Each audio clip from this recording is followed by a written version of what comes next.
This dialogue you're listening to right now is jumping back and forth between mic A and mic B. One of these microphones is the $500 Rode NTG5, and the other would be the brand new $99 Rode Videomic GO 2.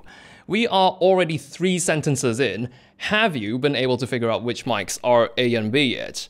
Now, if you're listening very carefully on a pair of good headphones, you may have guessed correctly that mic B is the more expensive NTG5, but you probably had to listen quite carefully because this new Videomic GO 2 is putting up a pretty fair fight. Point is, I think it sounds really good. So good that you can't instantly tell it apart from mics that cost much more. The remainder of this video is going to be recorded on the new Videomic GO 2, so you've got plenty of that to listen to.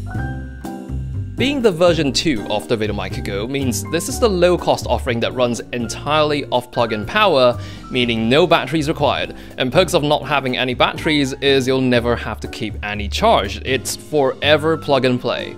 However, because it cannot sustain its own power, that would also mean it won't have as many bells and whistles compared to something like the Videomic NTG. Although that's not to say that there is a complete lack of more digital features on this mic, but we'll get to that later because I seriously need to point out how far of a leap this has come since the original Videomic GO. You're now listening to the original Rode Videomic GO plugged into a Sony A7C. So now let's go ahead and switch on over to the new Videomic GO 2. And instant results. Just alone from the way it sounds, you can hear how much more the new one has been improved, and it's very apparent in the way it can pick up so much more of the low frequencies in my voice. If you've ever handled one of the old Videomic GOs before, you would know that their construction wasn't exactly sexy. Well, launching for only $10 more than its predecessor, this new one comes with what's practically the same shock mount as the flagship Videomic NTG. It's not the exact same part, the spacing between the mounting points have been optimized for the length of this new mic, but unlike the version 1, this one can be removed from its shock mount, and instead of a full plastic construction, it's now full metal. The build feels exactly like the NTG5 and Videomic NTG. In fact, the Videomic GO 2 totally looks like a baby Videomic NTG, which itself looks like a baby NTG5. Admittedly, the Videomic GO 2 does look a little stubby compared to the Videomic NTG, which had me wondering if its off-axis rejection would be as good as the Videomic NTG. So I put them to the test, starting with the Videomic NTG.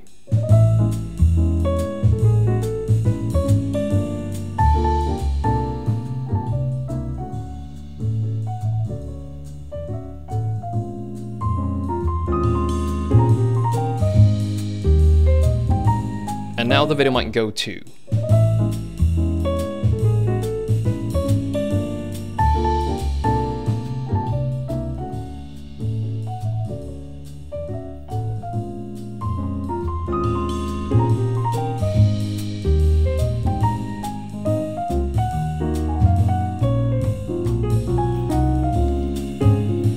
From what I've seen at least, the Videomic GO 2 appears to be rejecting sounds coming off-axis at least as well as the Videomic NTG.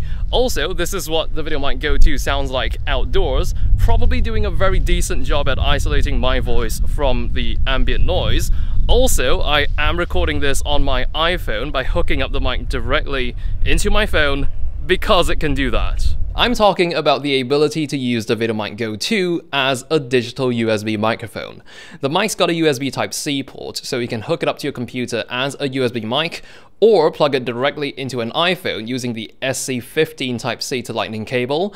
No adapters needed, just a single cable. That SC15 cable is a separate purchase. When you get the mic, it comes with the shock mount, foam windshield, and one TRS cable.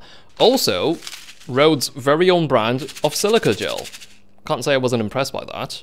But anyway, the included cable is TRS for plugging into cameras, so not TRRS like the Videomic NTG, which you can plug directly into headphone jacks of mobile devices.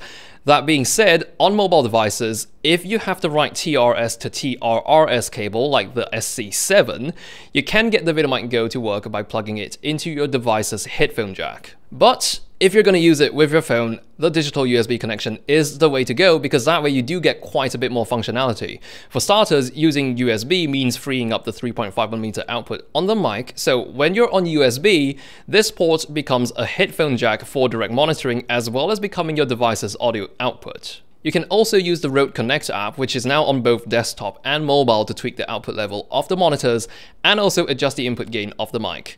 This would also be where you can apply a high frequency boost, low cut filter, and pad for the mic. I should point out that these changes to the mic's sound profile will only manifest when the mic is outputting over USB. None of these settings change how the mic sounds when it's running off a single 3.5mm cable, like into your camera, for example.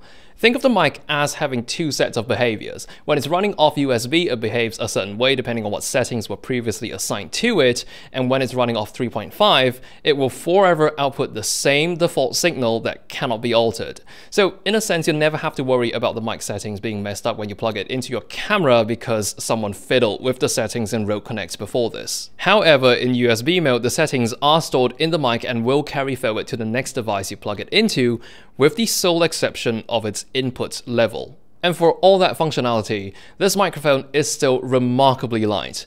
If you single out just the microphone, it weighs an almost unbelievable 35 grams, but we'll consider its operational weight, so shock mount, foam, and even cable included, it still comes in just shy of 100 grams. On a mirrorless camera, you almost cannot feel that this is adding any weight to your setup at all. All this just makes it a truly great on-the-go microphone. It needs no battery, it's got no switches to worry about, very fuss-free microphone that barely weighs anything. This is a mic whose function fits its name perfectly. You have absolutely no idea how difficult it was to phrase that summary without making puns about the Videomic GO 2 being the go-to video mic. It's like right there in front of you. But anyway, links below for anyone interested in picking one up, and if you enjoyed this review, perhaps I'll see you in another one.